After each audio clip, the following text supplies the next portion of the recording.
Assalamualaikum warahmatullahi wabarakatuh, Sobat BM TV. Kali ini kita mau nge-review ya, sedikit mereview motor lagi nih. Ini adalah motor yang paling sulit disusul nih, soalnya kalau udah nyusul di depan ada lagi. Ini ada Honda Beat yang paling baru tahun 2020. Nah, ini warnanya sendiri dia silver ya, ini tipenya deluxe. Jadi kalau deluxe itu dia bedanya kayak lebih mengarah ke elegan. Nah, bisa dilihat di sini stripingnya tuh kayak nggak ada gitu, nggak ada striping, cuman ada ya sedikit ini aja stiker-stiker gitu, kayak ini stiker Honda, stiker tulisan Kombi Brake. Tapi kalau kayak striping yang berwarna gitu itu nggak ada di tipe deluxe ini. Buat yang suka yang berwarna mungkin bisa ambil yang tipe CBS ISS, itu warnanya lebih banyak, atau yang di bawahnya lagi itu ada tipe CBS tapi belum ISS, belum idling stop system ya. Nah, tipe deluxe sendiri ini hanya ada dua warna, yang silver sama yang hitam. Jadi bedanya dia nanti di sebelah samping ada kayak emblem yang terembos gitu, emblem yang nongol ya, bukan stiker, itu bedanya. Nah, kita bahas sekarang bagian depan dulu aja. Dari bawah deh, dari bawah. Bannya sendiri untuk bagian depan dia berukuran 80/90 ya, 80/90, ring 14. Nah, velgnya sendiri ini modelnya baru gitu, kayak huruf Y gitu ya, huruf Y dengan rem depan cakram gitu. Dan ini ada suspensinya di sini. Nah, kalau untuk tipe deluxe ya di sini ada keterangan Kombi Brake. Nah, Kombi Brake itu apa? Jadi sistem pengeremannya udah CBS, Kombi Brake System. Nah, kalau kita mencet ini aja, dia udah langsung mengerem depan dan belakang. Itu maksud dari Kombi Brake ini nih. Oke, desain spakbornya seperti ini ya. Jadi dia kayak tajam gitu ya desainnya, sudut-sudut tajam. Dengan desain lampunya juga baru nih. Menurut saya sangat berbeda dengan tipe sebelumnya. Lampunya ini sudah LED. Lampu dekat dan jauh. Sayangnya memang kalau bohlam masih dia lampu seinnya maksudnya masih bohlam ya. Ntar saya tunjukkan. Nah, jadi dia lampu dekat dan jauhnya sudah LED, dan bagusnya lagi dia lampu jauhnya itu nggak bergantian gitu dengan lampu dekat ya. Jadi kan ada tuh di merek sebelah yang lampunya sudah LED tapi gantian tuh antara si lampu dekat sama lampu jauh. Tapi kalau ini enggak, lampu dekat dengan lampu jauh itu dua lampu yang berbeda. Jadi kalau kita menyalakan lampu jauh itu nambah terang gitu ya, bukan mengganti terangnya. Bagus sih menurut saya. Nah, tapi kalau sen sayangnya memang masih bohlam kuning seperti ini ya. Oke.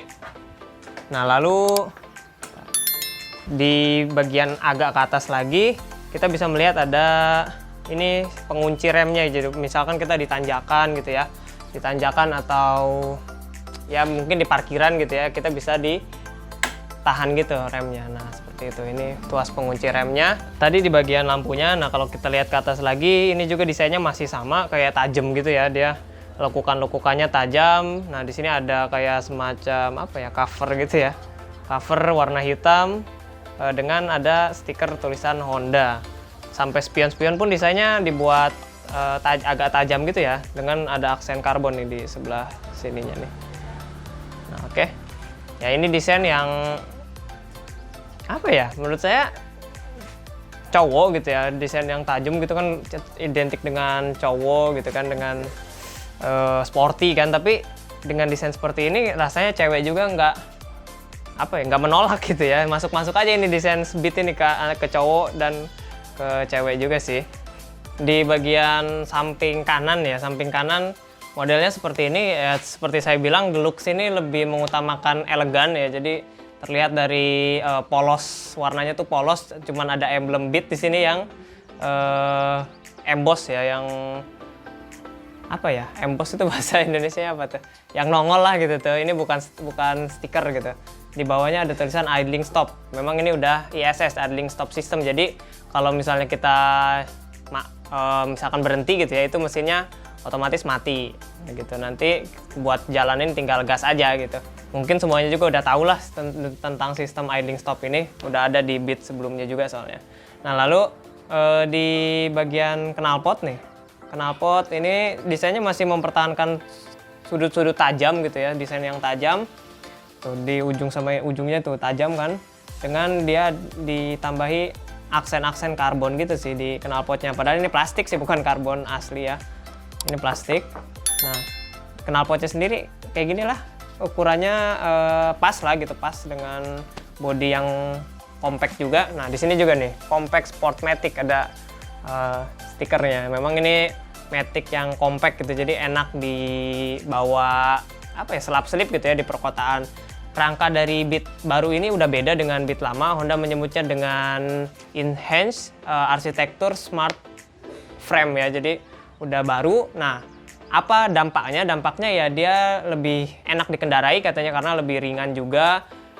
Bobotnya memang berkurang gitu dibandingkan dengan Beat yang lama. Nah, desain pelek belakangnya sendiri masih sama ya tentunya dengan depan, dengan ring sama 14 peleknya, tapi bannya dia sedikit lebih besar. Ini ukurannya 90/90 ukuran ban belakang. Kalau tadi depan kan 80/90. Nah, ini di sini ada tempat oli, yang olinya sendiri mengecil tuh, kapasitasnya lebih sedikit, itu dia jadi 0,6 liter gitu. Jadi kapasitas olinya sedikit ya, yang mengakibatkan bobotnya juga lebih ringan akhirnya. Oke. Nah, ini desain dari spakbornya seperti ini, masih sama juga, tajam gitu dia di belakangnya, dan desain dari joknya juga seperti ini gitu, kurang lebih sama sih. Kalau ukuran joknya sama ya, cuman kalau ground clearance bertambah sedikit, sekarang 147 mm ground clearance-nya nih ya. Cukup lah gitu untuk dibawa di perkotaan mah. Oke Sobat BM, sekarang ini tampilan dari sisi kirinya ya, samping kirinya. Nah sama cuman ada emblem Beat yang teremboss dan ada stiker idling stop, ditambah di sini ada stiker Compact Sportmatic juga ya. Nah untuk mesinnya sendiri dia agak naik nih ya, 109,5 cc dengan teknologi ESP dan juga PGM FI. Jadi dia udah enhanced smart power, jadi si starternya itu udah halus gitu ya, dan juga tentu udah injeksi PGM FI ya, Honda menyebutnya. Nah lalu di bagian sini ini ada satu suspensi, dan ya cukup empuk. Saya udah mencoba motor ini, cukup empuk lah ya suspensinya. Lalu di bagian sini, di bagian spakbor belakang, ini desainnya udah sporty ya, sporty. Ada apa ini, ada tambahan ininya nih di bagian spakbornya, dengan tentunya di belakang ini ada mata kucing. Untuk pijakan kakinya sendiri ini karet ya, tapi dia besi yang dilapisi oleh karet gitu, nggak hanya besinya aja, mungkin biar empuk kali ya diinjaknya gitu. Nah kalau ini standarnya ya tentu besi, dan dia udah ada teknologi yang smart standar gitu ya. Jadi maksudnya kalau misalnya standarnya masih aktif gitu, masih begini, dia nggak bisa di starter gitu untuk keselamatan ya gitu.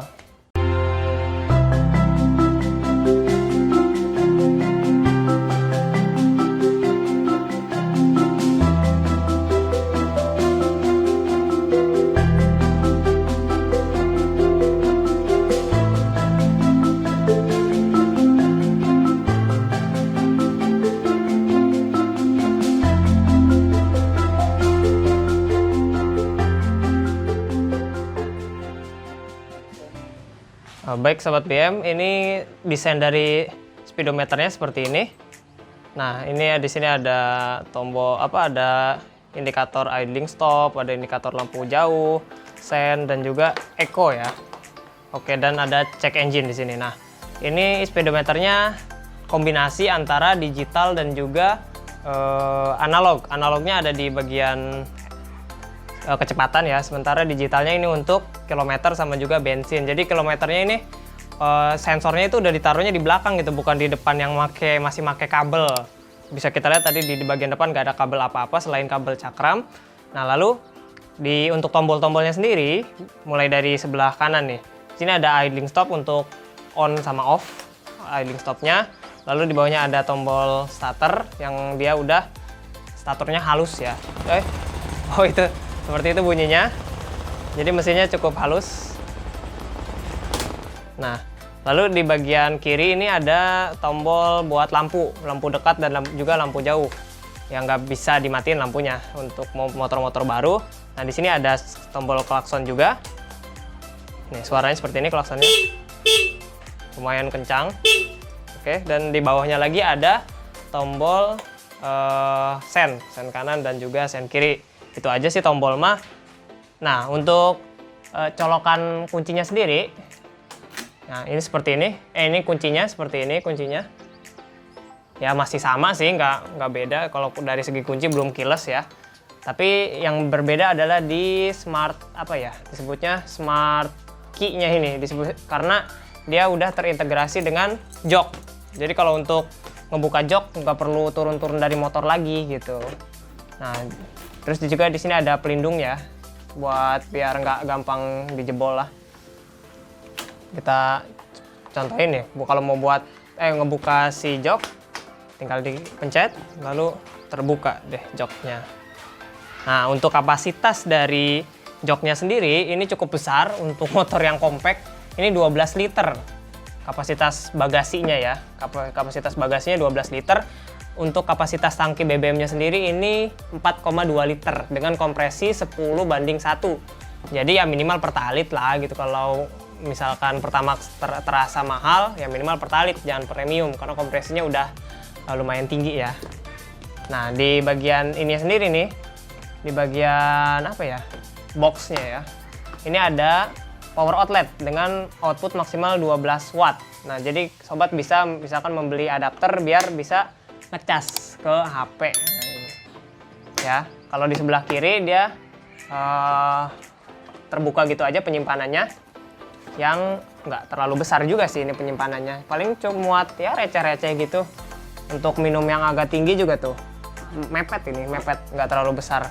Kalau di sini malah cuman bener-bener bisa dipasang ini aja, outlet aja, tapi nggak ada penyimpanan tambahannya gitu. Misalkan agak ke dalam nggak bisa. Jadi kalau mau ngecas HP mungkin HP-nya taruh sini, terus nanti sambungin kabelnya ke sini gitu. Nah oke. Kalau untuk desain apa ini namanya, decknya sendiri ya, ini udah seperti inilah. Udah sporty juga, dia mempertahankan garis-garis tajamnya gitu biar terlihatnya sporty. Nah sobat BM, ini bagian lampu belakangnya desainnya baru ya, desainnya juga baru. Cuman sayangnya semuanya masih bohlam nih, mulai dari lampu stop lampnya, terus sama lampu sennya juga masih bohlam. Nah ini desain spakbornya kalau dilihat dari belakang seperti itu. Ada dilengkapi mata kucing dan juga banyak aksen-aksen apa ya ini? Ya mungkin kayak bisa dibilang aksen karbon gitu, ala-ala karbon lah di motor ini gitu, banyak aksen-aksen seperti itu. Baik Sobat BMTV, kesimpulannya bagaimana dengan harga untuk tipe ini ya, kalau di website resmi Honda 17.250.000. Namun kalau tipe bawahnya yang CBS ISS itu beda sedikit jadi 17.150.000. Di bawahnya lagi ada namanya tipe CBS itu 16.450.000. Tapi harga di website itu belum fix ya, artinya di daerah Serang ini mungkin bisa lebih mahal. Menurut setahu saya sih lebih mahal kalau di daerah Serang dibanding dengan website resminya. Itu memang berbeda-beda setiap daerah. Nah, memang motor ini menurut saya cukup layak disebut all new karena banyak sekali perubahan gitu, mulai dari desain, lampu yang udah LED ya, terus desain pelek, ban yang sudah tubeless juga dia. Terus juga kapasitas bagasi yang membesar, segala macam banyak gitu, banyak sekali perubahan dibanding tipe sebelumnya. Jadi memang layak disebut all new. Nah terus juga motor ini kelebihannya menurut saya bisa merangkul semua kalangan, baik dari laki-laki maupun perempuan gitu. Cuman memang tua ataupun muda gitu, tapi lebih ke muda sih ini ya dibanding orang-orang tua gitu. Lebih desainnya lebih sporty, tapi bisa dipakai kalangan wanita maupun pria gitu, karena Honda juga menyediakan 3 tipe itu yang warnanya pun berbeda-beda. Ini kalau ini untuk mengincar kalangan-kalangan yang menyukai warna-warna elegan gitu, tipe deluxe ini, tapi buat yang berjiwa muda yang fun gitu ya, yang senang warna-warna yang ngejreng, itu juga ada pilihan warnanya banyak di tipe CBS ISS maupun tipe CBS. Nah kekurangannya apa? Menurut saya kekurangannya motor ini belum ada alarmnya. Kenapa demikian? Karena saya sendiri dulu punya tipe yang lama motor Beat dan digondol maling gitu. Jadi memang motor ini sangat laris gitu, sampai maling pun banyak mengincar motor Honda Beat ini gitu menurut saya. Jadi itu sebuah kekurangan. Andaikan saja motor ini sudah dilengkapi alarm, mungkin akan menambah kenyamanan dan ketenangan bagi para penggunanya. Baik Sobat BMTV, terima kasih sudah menyaksikan video ini. Demikian review singkat dari All New Honda Beat tahun 2020. Bagaimana pendapat Sobat? Apakah Sobat tertarik untuk meminang motor ini? Dan silahkan komen di bawah ya. Saksikan terus BMTV dan jangan lupa like, comment, dan subscribe. See you in the next video. Assalamualaikum warahmatullahi wabarakatuh.